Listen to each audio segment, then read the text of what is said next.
ఇక కమలంతో కొత్త సారథి రామచంద్రరావు పేరు ప్రపోజ్ చేస్తున్నట్టుగా ఒక మాట అన్నారు. నాకు తెలిసి రామచంద్రరావు పేరు పెట్టకపోవచ్చేమో. అయితే కిషన్ రెడ్డి వర్గము తర్వాత ఇతర వర్గాలు ఏంటంటే బీజేపీలో విధేయతకు ప్రాధాన్యత ఇవ్వాలి. మొదటి నుంచి ఆర్ఎస్ఎస్ భావజాలము, ఆర్ఎస్ఎస్లో మెలిగిన వ్యక్తులకు మాత్రమే ఇవ్వాలా, ఇతరులకు ఇస్తే కష్టము. తర్వాత ఈటల రాజేందర్ను దెబ్బగొట్టాల. ఈటల రాజేందర్కు వామపక్ష భావజాలం ఉంది. గతంలో ఆయన వామపక్ష పార్టీల తరఫున పనిచేసినాడు. అంటే ఆర్ఎస్ఎస్లో చిన్నప్పుడు ప్రిమేటివ్ ఇయర్స్ లోపల ఫార్మేటివ్ ఇయర్స్లో పనిచేస్తే వాడికి ఆర్ఎస్ఎస్ భావజాలం తుదముట్టే వరకు ఉంటుంది అనమాట. ఏది మన రేవంత్ రెడ్డి లాగా. అట్లనే వామపక్ష పార్టీలలో పనిచేసిన వాళ్లకు వాళ్ళు చచ్చే వరకు పుడకలలో కాలిపోయే వరకు వాళ్ళకు వామపక్ష భావజాలము, వామపక్షాలకు సంబంధించినటువంటి ఆలోచన సరళి ఉంటుంది. అది ఈటల రాజేందర్లో ఉంది అని అంటే కరెక్ట్ ఉంది. ఎందుకు?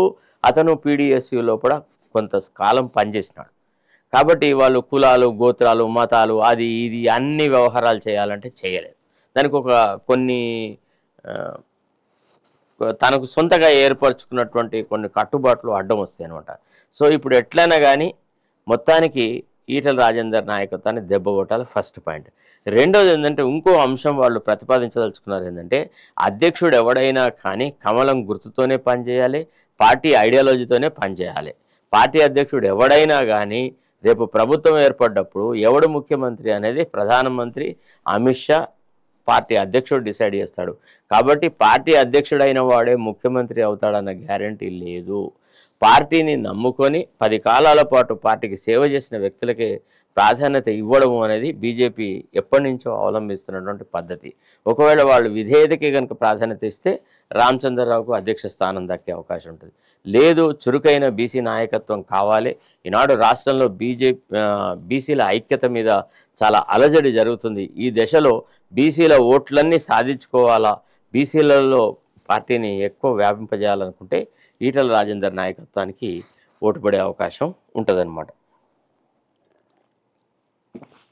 తర్వాత రెండోది, బీజేపీ రాష్ట్ర అధ్యక్షుడిగా పార్టీ సీనియర్ నేత మాజీ ఎమ్మెల్సీ ఎన్ రామచంద్రరావు ఎన్నిక దాదాపు ఖరారైంది. పార్టీ విధేయుడిగా సౌమ్యుడిగా గుర్తింపు పొందిన ఆయనకి సంఘ్తో పాటు పలువురు సీనియర్ నాయకులు మద్దతు ప్రకటించినట్టు పార్టీ వర్గాలు వెల్లడించాయి. పార్టీ సైద్ధాంతిక నేపథ్యం పట్ల సంపూర్ణ అవగాహన ఉన్నవారికి అధ్యక్ష పీఠం కట్టబెట్టడం సముచితమైన అభిప్రాయాన్ని వారు జాతీయ నాయకత్వం దృష్టికి తీసుకెళ్లారు. దీంతో రామచంద్రరావు వైపు పార్టీ నాయకత్వం మొగ్గు చూపినట్టు సమాచారం. మంగళవారం ఆయన పేరును అధికారికంగా ప్రకటించనున్నారు. మరోవైపు పార్టీ ఎంపీ ఈటల రాజేందర్ పేరు కూడా తుది జాబితాలో ఉంది.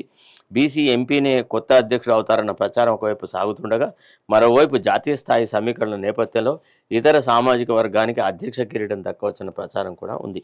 సరే, ఏది ఏమైనా కానీ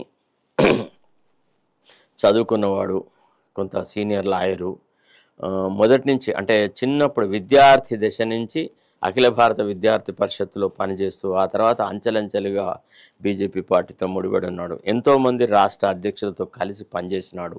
కిషన్ రెడ్డికి అత్యంత సన్నిహితుడు. తర్వాత బండి సంజయ్ కూడా రామచంద్రరావు యొక్క నాయకత్వాన్ని వ్యతిరేకిస్తాడని అనుకోను.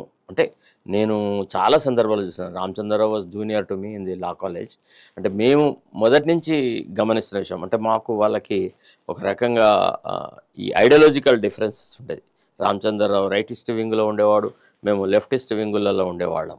అంటే లెఫ్ట్ భావజాలం పట్ల ఉత్సాహంగా పనిచేసేవాళ్ళం అనమాట.